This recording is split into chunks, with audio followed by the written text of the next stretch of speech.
నమస్కారం. జై జగన్.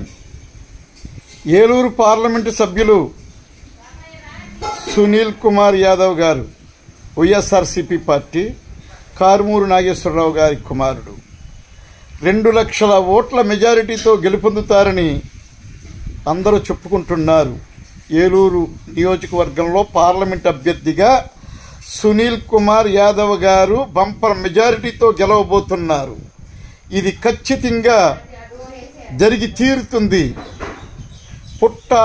మహేష్ యాదవ్ పుట్టగతులు లేకుండా పోతున్నాడు, ఓడిపోతున్నాడు. ఎంపీ గారు తెలుగుదేశం పార్టీ తరపున, ఏలూరు ఎంపీ పార్టీ తరపున ఏలూరు ఎంపీగా సునీల్ కుమార్ యాదవ్ గారు వైఎస్ఆర్ పార్టీ తరపున 2 లక్షల ఓట్ల మెజారిటీతో గెలవబోతున్నారు. ఇది జగమెరిగిన సత్యం. జై జగన్, జై ఫ్యాన్.